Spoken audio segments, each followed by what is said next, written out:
네, 그래서 지금까지 그래서 방금 이제 우리나라의 노기 그래플링 판에 대해서 말씀을 해주셨는데요. 이제 시야를 세계로 돌려가지고요. 네네네. 어쨌든 우리나라는 뭐 우리나라 K컬처가 이제 K컬처가 전 세계적으로 유행이 되고 있지만 그래플링적으로는 아직은 변방이나 마찬가지잖아요. 그렇죠. 그럼 이제 그런 그래플링 선진국을 봐야 된다고 생각을 하는데 일단 그래플링 세계 지도가 있다고 생각하면 가장 뜨거운 나라들은 어떤 나라들이 있나요?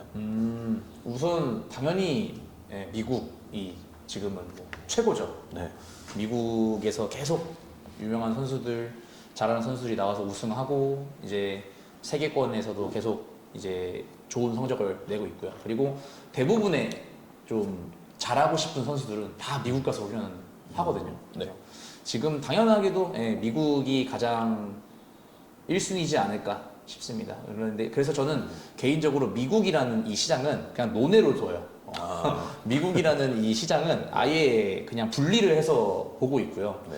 근데 이제 또 주목해야 될 나라들이 이제 지금 유럽 쪽에 또 보면은 최근에 CJI 덕분인지 유럽 네. 팀들이 좀 많이 주목을 받고 있어요. 제가 특히나 주목하고 있는 선수들이 그 이름이 좀 어려운데 이름이 또 정확하게 기억이 안 나요. 오벤 오고플라간이라는 선수가 있어요. 이름이 어렵네요. 네, 이름이 많이 어려워요. 네. 발음하기도 어려워서 아무튼 오고플라간이라고 할게요. 오건플라간 선수를 저는 지금 제일 좀 주목을 하고 있거든요. 되게 기술적으로 너무 잘하고 이번에 그 유럽 트라이얼에서도 우승하고요. 그래서 그리고 이제 폴 자얼스키라는 선수가 있어요. 그 선수가 이제 마이너스 88에서 마이너스 77이죠. 맞나? 마이너스 77에서 이제 우승해서 이제 또 ADCC 본선에 또 올라가 있고요. 그래서 유럽 쪽도 지금 그런 유명한 선수들과 좀 이제 그런 유명한 선수들과 같이 훈련하는 팀들이 많이 커지고 있는 게 느껴지고요. 근데 이제 그보다도 이제 더 크고 그 전부터도 계속 주목을 받아왔던 나라가 저는 호주라고 생각을 합니다. 지금 사실 크레이크 존스의 영향력도 좀 컸고 가장 또 이제 영향력을 많이 끼친 게 라클란 자일스가 이제 어떤 이 호주의 스타잖아요. 이 호주의 그런 대형 스타들이 나오면서 그런 스타들을 좀 따라가는 팔로워들이 늘어나고 특히나 라클란 자일스를 제가 좀 제일 언급하고 싶은 거는 라클란 자일스는 본인의 그 팀을 아예 호주에다가 뿌려가지고 본인만의 체육관 팀들을 막 늘려나가고 있죠. 그리고 이제 그 호주에서 훈련을 좀 하고 싶은 선수들은 그 앱솔루트 MMA 라클란 자일스의 팀으로 이렇게 몰리기도 하고요. 그래서 그 스타가 본인의 훈련 짐과 그런 훈련 메이트들을 계속해서 이제 호주에서 키워나가고 있기 때문에 호주의 이 노게 그래플링은 그 전부터도 강했고 지금도 굉장히 발전을 많이 하고 있고 앞으로도 기대가 많이 되는 그런 곳이지 않을까 싶습니다. 네, 아까 이제 유럽하고 호주 얘기를 해주셨는데요. 네네. 이제 호주는 제가 좀 이따 다시 한번 얘기를 하고요. 유럽에서 좀 그래플링이 강한 나라는 어느 나라인가요? 지금 유럽에서는 제가 알기로 폴란드가 주목을 좀 받고 있어요. 기술적으로도 되게 좋은 선수들 그리고 이제 시합에서도 성과를 많이 내고 있는 선수들이 이 폴란드 출신 선수들이 꽤 많거든요. 그래서 네네. 폴란드가 지금은 유럽에서 가장 좀 주목을 많이 받고 있는 나라이지 않을까. 네. 그래서 이번에 ADCC 본선도 폴란드에서 진행을 하잖아요. 그만큼 이 폴란드에서 이 그래플링에 대한 열기가 좀 이렇게 올라가고 있지 않은가 싶습니다. 그럼 이제 또 일본도 빼놓을 수 없잖아요. 저희 바로 맞죠. 옆 나라이기도 그렇죠. 하고. 일본은 또 자주 갔다 오신 걸로 알고 있는데 네네. 일본은 전체적인 느낌이 어떠신가요? 우선 제가 일본 같은 경우는 ADCC 시합 때문만이라도 한 4차례 정도 방문을 했었고요. 그리고 원래도 제가 일본 여행을 좀 좋아합니다. 제가 이제 좀 그 일본 쪽 그런 의류들을 좀 좋아하다 보니까 일본은 좀 자주 가는데 갈 때마다 항상 훈련을 하거든요. 특히나 노기 수업을 하는 체육관이 어딘지 항상 서칭하고 여기 노기 하네? 가서 또 노기 훈련하고 하는데 제가 이제 체감한 일본의 노기 그래플링 느낌은 사실 생활체육이랑 그냥 전반적인 수련 인구로 보면은 한국이랑 크게 다를 게 없더라고요. 실력도 그렇고요. 그 전체적인 그 평균적인 실력은 오히려 한국 선수들이 좀 더 강하다는 느낌 많이 받았어요. 피지컬적으로도 그렇고. 근데 일본에는 또 스타가 있죠. 지금 또 활발하게 활동하고 있는 켄타 이야모토 선수. 그리고 이제 지금 원FC에서도 슈퍼파이트도 하고 계속해서 좋은 성과 거두고 있는 다이키 선수. 그리고 항상 그 현재 ADCC 시합에서 성과도 내고 좀 주목받고 있는 또 소스케 오시마 선수. 또 이렇게 좀 있고 또 카르페디엠에서도 계속 ADCC 문을 두들기는 몇몇 선수들이 있어요. 그 어떤 그 탑급 선수들의 층을 보면은 또 되게 두텁고 또 너무나도 강한 켄타, 다이키, 소스케라는 이 세 선수들이 있는 게 전체적인 레벨은 한국이 좀 높지만 이 어떤 정상급에 있는 선수들을 놓고 비교를 하면 아직은 일본이 좀 더 강하다고 보지 않을까 싶습니다. 특히 그 켄타에 대한 존재감이 너무 커요. 너무 크고 네네. 그 켄타 선수를 좀 또 바라보고 같이 훈련하는 네네. 선수들도 되게 다양하고 있어요. 아마 소스케 선수가 그 대표적인 예라고 생각을 해요. 소스케 선수가 최근에 20살 됐거든요. 네네. 근데 10대 때부터 이제 켄타랑 다이키랑 이렇게 좀 훈련 메이트를 해가지고 조셉 첸이랑도 같이 훈련하고 하면서 이렇게 성장한 선수거든요. 그래서 그런 스타를 보고 또 스타가 되기 위한 움직임을 또 하고 있는 선수가 있는 걸 보면은 정상급이랑 비교를 하면 아직은 일본이 우위에 있지 않을까 싶습니다. 네, 그럼 그 외에 이제 뭐 동남아시아는 어떤 것 같으세요? 아시아권에서 동남아 시장은 저도 좀 최근에 보기 시작했는데 네. 우선에 동남아권에서 열리는 ADCC 시합의 참여도가 생각보다 높아요. 그 전까지는 사실 주목받지 않았었는데 네네. 요즘에 이제 말레이시아, 인도네시아, 인도 그리고 뭐 동남아라고 하긴 좀 그렇지만 뭐 싱가포르 네네. 이런 나라들에서 ADCC 시합들이 좀 매년 개최가 되고 있고요. 참여 인원도 꽤나 많아요. 태국도 있네, 태국. 네. 특히나 이 동남아 쪽은 동남아 현지인들도 있지만 네. 그 유럽 쪽 사람들이랑 미국 쪽 사람들이 그쪽에 꽤나 거주를 많이 하고 있거든요. 네네. 그래서 ADC 시합 열릴 때마다 서양권의 선수들이 굉장히 많이 참여를 해서 그 시합의 파이를 좀 키우고 있어요. 그래서 그런 거를 보면은 동남아의 그래플링 시장도 지금은 좀 미비하나 앞으로는 좀 계속해서 커지지 않을까 싶습니다. 특히나 이 동남아권에 되게 지금 현재 많이 주목받고 있는 원챔피언십이라는 시합이 있잖아요. 네네. 그 원챔피언 시합에서도 그래플링 시합을 좀 하다 보니까 그런 거에 대한 노출도 많이 돼서 동남아 쪽도 이제는 노기 그래플링의 성장이 좀 기대가 되고 있는 나라이지 않을까 싶습니다. 본격적으로 이제 호주를 많이 다녀오셨으니까 네. 호주의 그래플링에 대해서 좀 얘기를 할 건데 아까도 말씀하셨지만 많은 나라들 중에서 유독 호주의 그래플링 그런 씬을 주목한다고 하셨잖아요. 네네. 그 이유가 어떻게 되세요? 우선에 저희가 가장 목표로 하고 있는 이 아시아 트라이얼 우승에 항상 호주 사람들이 올라와요. 항상 호주 사람들이 올라오고 그리고 제가 호주를 그렇게 자주 간 건 아니지만 한 일주일 갔었거든요. 가서 훈련하면서 그 일주일 훈련하면서 너무 많이 느꼈어요. 우선에 노기 그래플링을 훈련하는 선수가 한 체육관에만 해도 정말 많습니다. 정말 많고 선수 중도 너무 두텁고 그 훈련 강도도 좀 달랐던 것 같아요. 예를 들어서 정말 많은 것들이 있겠지만 힐훅을 보자면 국내에서 훈련할 때는 이 힐훅을 그립까지만 딱 잡고 탈출하는지 보고 탭 치면 끝나고 이런 방법으로 훈련을 많이 하는데 호주에서는 실제로 어느 정도 돌려요. 네. 이 힐훅을 잡아놓고 실제로 어느 정도 각도까지는 틀고 그 상황까지 제가 정말 인대가 끊어지기 정말 한 일보 직전의 상황까지 가더라고요. 그러니까 선수들의 이스케이프에 대한 어떤 디테일이라든지 이 피니시하는 디테일이 좀 많이 달랐던 것 같아요. 우리나라는 이제 보통 선수부 훈련에서만 좀 그렇게 어느 정도 진행이 됐지만 그런 생활체육 수업 스파링 때도 어느 정도까지는 각도는 비틀더라고요. 그래서 그런 부분에 있어서 좀 스파링에 대한 강도도 많이 달랐던 것 같고요. 그리고 아무래도 그 라클란 자일스의 어떤 영향력이 좀 큰 것 같아요. ADCC 본선에서 그렇게 4강까지 간 선수의 영향력이 다른 선수들의 어떤 그런 선망의 대상, 그런 좀 내가 이 사람을 좀 롤모델 삼아서 훈련할 수 있는 그런 환경이 좀 갖춰지다 보니까 선수들의 어떤 이 참여도라든지 몰입도가 굉장했습니다.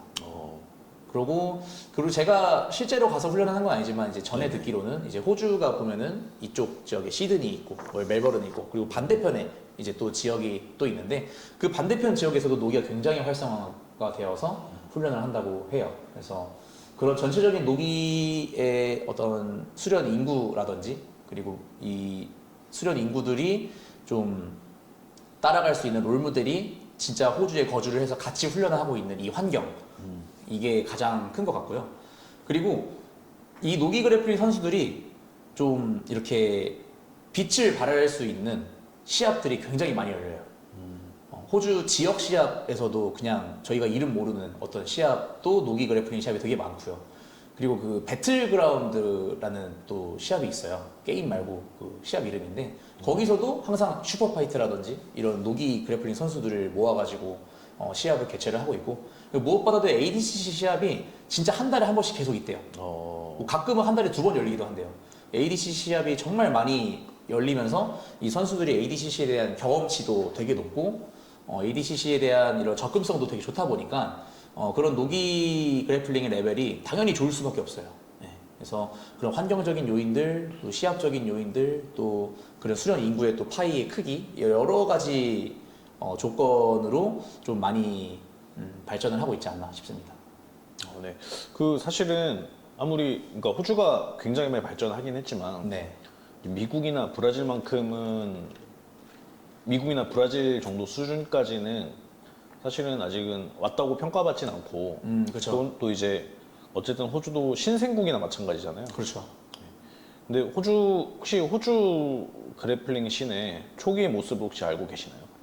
제가 사실 정확하게 그 호주 그래플링에 정말 이렇게 좀 궁금해하고 좀 이렇게 한 지가 많이 안 돼서 네. 예전에 호주는 어떤 모습이었는지는 사실 저는 잘 몰라요. 잘 모르지만 네. 제가 이제 뭐 전에 듣기로는 원래 호주도 도복 주짓수를 먼저 좀 훈련을 많이 했다고 해요. 특히나 이제 시드니에 브라질 선수들이 많이 정착을 해서 체육관도 많이 오픈을 하고 그러면서 주짓수를 시작한 걸로 알고 있는데 크레이크 존스도 처음에 원래 도복 주짓수 했었잖아요. 도복 훈련하다가 이제 노기로 이제 전향을 하게 되면서 되게 좀 성적도 많이 내고 좋아졌었는데 이 호주라는 그 주짓수 그때 당시에는 주짓수 볼모지였겠죠. 볼모지에 이제 브라질리언들이 들어오면서 주짓수가 좀 활성화가 되고 거기서 이제 스타들 아까 얘기했던 크레이크 존스, 라클란 자일스 또 지금 또 이제 또 활발하게 활동하는 리바이 존스 선수도 그렇고 그런 스타들이 좀 나오게 되면서 그런 노기 그래플링에 대한 어떤 그런 움직임들이 일어나기 시작하면서 또 그 선수들이 미국에서 털을 잡고 하는 게 아니라 호주에 와서 본인 체육관을 차리고 계속해서 입지를 넓혀가면서 그런 발전을 했다고 생각을 하거든요. 그래서 이 호주가 사실 네. 지금 대한민국의 주짓수 발전하는 거랑 저는 크게 다르지 않다 생각해요. 발전되는 그 양상이. 대한민국도 솔직히 처음부터 주짓수를 하지 않았잖아요. 네. 존 프랭클이라는 어떤 주짓수의 첫 그 인물이 들어와서 조금씩 이렇게 발전을 하다 보니까 지금까지 온 거잖아요. 그래서 그런 개개인의 어떤 역량으로 커졌기 때문에 저희도 만약에 이런 스타가 또 한두 명 배출이 되고 그 스타들이 국내에 어떤 환경을 좀 만들어주면은 저희도 호주처럼 이렇게 그래플링 강국으로 또 나아갈 수 있지 않을까 그렇게 기대를 하고 있습니다. 네. 그 아까 이제 호주에 가서 그래플링 체험했던 것도 말씀해 주셨는데 그 이제 현장에서 우리나라는 없는데 호주에는 있었던 거 혹시 이런 게 있었나요? 우리나라에는 없는데 호주에는 있는 네, 거. 호주에 있는 어떤 분위기나 어떤 훈련법이나 또는 어떤 문화 같은 거 네. 그런 게 우선 있었나요? 제가 모든 호주의 선수부를 경험해 보진 않아서 네. 앱솔루트 MMA 멜버른에 있는 그 라클란자이스 본관 라클란자이스가 운영하고 있는 그 앱솔루트 MMA 본관에서 이제 선수부 훈련을 했었는데요. 우선에 제 기억으로는 월요일 수요일 오전에는 레슬링 중심으로 해요. 네. 그리고 화요일 목요일에는 레그락 중심으로 합니다. 그러니까 그만큼 스탠딩과 레그락의 비중이 되게 높게 설정이 돼 있어요. 그 훈련하는 그 방법이. 네. 그게 이제 제 생각에는 ADCC를 이제 보고 만든 설정법인데 훈련법인데 네. ADCC는 스탠딩을 잘해야 점수를 따기가 쉬워요. 특히나 결승 무대에서는 셀프가 들어가면 마이너스 1점이기 때문에 네. 이 스탠딩에 대한 집중하는 어떤 세션들 이런 게 굉장히 많았고요. 네네. 그러다 보니까 이 스탠딩과 터틀에서의 그 공방에 대한 레벨이 굉장히 높았어요. 사실 제가 지금 브라운 벨트이고 체육관을 운영하는 관장이기도 하면서 여러 군데 운동하고 있는 사람인데 국내 선수부를 가서 운동을 하거나 오픈매트에서 운동하면 그래도 제가 웬만하면 좀 잡거든요. 좀 웬만하면은 백 잡고 뭐 터틀 해가지고 수입하고 하는데 그 호주 선수부 가서 심지어 저보다 벨트가 낮은 퍼플 벨트, 블루 벨트들한테도 실패를 많이 했어요. 물론 그 이상의 선수들한테는 제가 아무것도 못했고요. 그 정도로 그 스탠딩과 터틀에 대한 그 레벨이 엄청 높았고요. 레그락은 정말 말도 못할 정도로 많이 당하고 왔어요. 제가 레그락이 약점이기도 하지만 이 레그락 훈련도 굉장히 디테일하고 굉장히 집중도 있게 진행하더라고요. 그래서 특히나 이제 ADCC 같은 경우는 이 레그락을 잘 사용하면 점수를 뺏기지 않고 공방을 계속 이어나갈 수 있거든요. 그래서 그 레그락에 대한 어떤 집중도 이것도 굉장히 저는 충격이었고요. 그리고 라클란자이스만의 개인적인 그런 선수부 운영법이기도 한데 그 날에 주제 하나를 정해서 가지고 와요. 예를 들어서 오늘의 주제는 앵클락이야. 그러면 앵클락에 대한 그립에 대해서 또는 피니시 방법에 대해서 그냥 뭐 되게 대화하듯이 얘기를 해요. 내가 최근에 이런 그립을 좀 연습하고 있는데 이 상황에 대해서 좀 얘기해 볼 수 있는 거 있는 사람 같이 한번 얘기해 보자. 그러면 갑자기 누군가 막 손들고 막 발표를 해요. 저는 요 그립보다는 뭐이 그립이 좋은 것 같은데요. 뭐 이 그립에서는 뭐 다른 어떤 이스케이프이 있어서 좀 네네. 어려운 것 같습니다. 얘기를 하면 되게 학회같이 라클란자이스가 또 그거에 대한 답변을 또 하고 또 라클란자이스가 또 물어봐요. 난 여기서 뭔가 이스케이프이 자꾸 안 되던데 너네는 어떻게 이스케이프를 하냐. 그러면 또 어떤 선수들이 또 손들고 저는 뭐 이렇게 이스케이프 하는데 되게 잘 됐던 것 같아요. 이런 식으로 되게 좀 토론하는 듯한 그런 어떤 분위기가 한 10분에서 20분 정도 진행이 되더라고요. 그러고 나서 그 해당 주제로 포지션 스파링을 해요. 네. 그때 제가 참여했을 때가 주제가 앵클락이었는데 네네. 그걸로 이제 주제를 갑자기 잡아서 토론을 하고 포지션 스파링을 합니다. 앵클락 그립에서. 그날 발목 엄청 꺾였는데 발목 엄청 꺾였어요 그때. 아무튼 그렇게 포지션 스파링을 다 하고 나서 그 다음에 이제 또 선수부 스파링을 또 진행을 하고요. 그렇게 해서 한 2시간에서 3시간 정도 진행을 했던 것 같아요. 그래서 그런 분위기나 어떤 그러한 선수부 운영법은 저는 호주 가서 처음 느껴봤습니다. 그럼 이제 거기 막 어쨌든 뭐 수련이 끝나거나 운동 끝나면 거기 사람들하고 이제 이렇게 대화도 하고 하실 거잖아요. 네네. 뭐 그 사람들하고 만나봤을 때 인간 대 인간으로서는 어떤 게 좀 인상 깊었나요? 우선 네. 주짓수 선수라고 해서 선수만 하는 사람은 없었어요. 네. 물론 코치들이나 이런 분들도 있었지만은 대부분의 본인 직업이 다 있더라고요. 뭐 야간에 이렇게 공사장 가서 일하시는 분도 있었고, 야간이 아니죠. 새벽에 공사장 가서 일하시는 분도 계셨고, 뭐 물리치료사 분도 계셨고, 뭐 그냥 뭐 카페에서 일하시는 분도 있었고, 되게 다양한 직업군의 사람들이었어요. 얘기를 해보니까. 그리고 심지어는 와, 이 선수는 진짜 너무 세다. 이렇게 센 사람이 있나 싶을 정도의 사람인데도 본인 직업이 따로 있어요.